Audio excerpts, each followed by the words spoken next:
오늘 본문은 신명기 23장의 말씀입니다. 우리는 살아가면서 참 많은 약속을 하면서 살아가게 됩니다. 이 약속이라는 한자어의 어원은 이러합니다. 약자는 단단히 맺은 실타래를 의미하고 속자는 끈으로 나무를 동여매다 라는 뜻을 가지고 있습니다. 그렇게 약속은 반드시 지켜야 하는 의무와 또 책임이 따릅니다. 그런데 작게는 자신에게, 또 크게는 사회 구성원이나 또 국가와 국가가 약속을 하고도 쉽게 지켜지지 않는 경우가 있습니다. 특히나 개인 간의 관계에서는 상황에 따라 말을 바꾸는 사람은 더 신뢰할 수가 없게 됩니다. 오늘 본문은 이 약속에 관한 말씀을 다루고 있습니다. 이 서원이라는 단어는 히브리어로 나다르라고 하는데 약속하다라는 뜻을 가지고 있는 단어로 오직 한 가지 약속에만 사용되고 있는 단어입니다. 바로 사람이 하나님께 약속한 행위를 말할 때 사용되어지는 단어가 이 나다르, 서원이라는 단어입니다.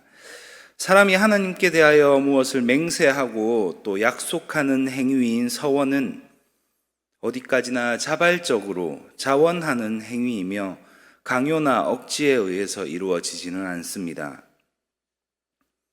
그럼에도 불구하고 자발적으로 자신의 입으로 맹세하고 약속한 이 서원을 지키지 않는다는 것은 자기 자신을 속이는 일뿐만 아니라 하나님을 조롱하는 행위나 다름없기에 죄가 된다는 것입니다.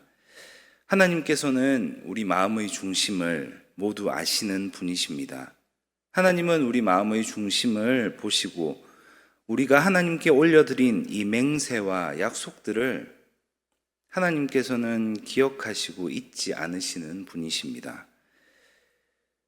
따라서 지키지 못할 서원이라면 애초부터 하지 않는 것이 맞고, 일단 하나님께 서원을 했다면 자기 자신의 입으로 하나님께 맹세나 약속을 올려드린 것이 있다면 그것이 비록 자신에게 손해가 될지라도 지켜야 한다는 것입니다.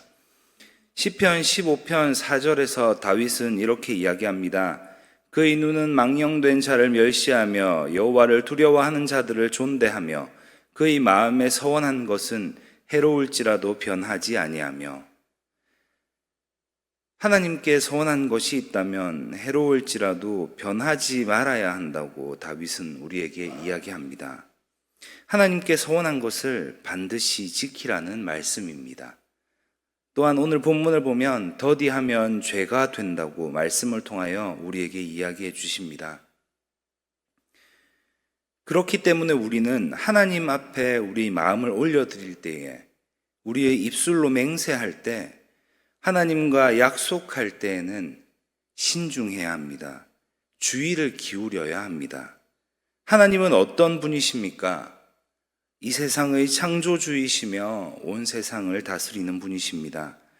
우리의 아버지이시며 우리를 죽을 수밖에 없던 죄인의 자리에서 하나님의 자녀로 옮기신 분이 바로 우리 하나님이십니다.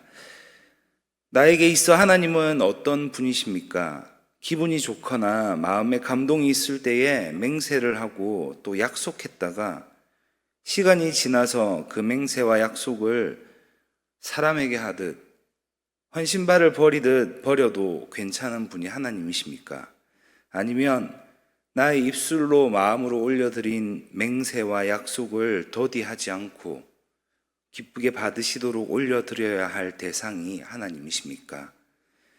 민수기 30장 2절의 말씀입니다. 사람이 여호와께 서원하였거나 결심하고 서약하였으면 깨뜨리지 말고 그가 입으로 말한 대로 다 이행할 것이니라. 오늘 본문에서 하나님께서는 우리에게 말씀하십니다. 갚기를 더디하지 말라. 갚기를 더디하지 말라는 말씀은 서원을 지키는 데에 시간을 지체하지 말라는 것을 의미합니다. 사람의 마음은 시간이 지날수록 변하게 됩니다. 이 갚다라는 단어는 또 다른 뜻을 가지고 있는데 완수하다, 완료하다라는 뜻입니다. 그리고 이 단어의 어원은 바로 샬롬, 화평, 평강입니다. 이 화평, 평강이라는 말이 갚다라는 말의 어원이라는 것입니다. 하나님께 한 약속을 지키기 위해 서원을 완료하는 것은 화평하게 된다는 의미를 가지고 있습니다. 하나님과 내가 화평하게 된다.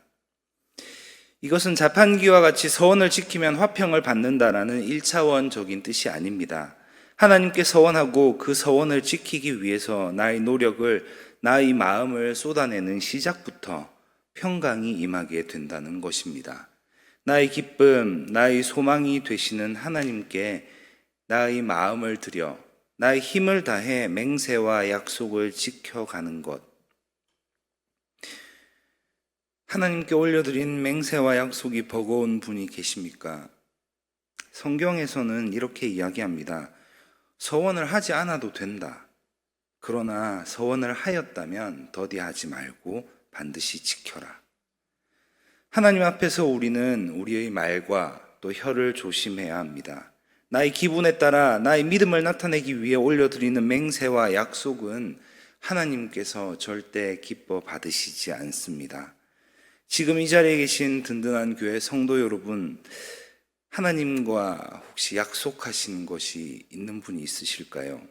하나님께 올려드린 맹세, 아직 지키지 못한 서원이 있으십니까? 한 청년의 이야기입니다. 20대 때에 해외로 단기 선교를 나갔습니다. 그 자리에서 너무나 큰 하나님의 은혜에 감동되어 하나님께 서원을 하였답니다. 하나님, 제가 하나님이 쓰시겠다면 무슨 일이든지 하겠습니다. 그런데 한국에 돌아와 곰곰이 생각해 보니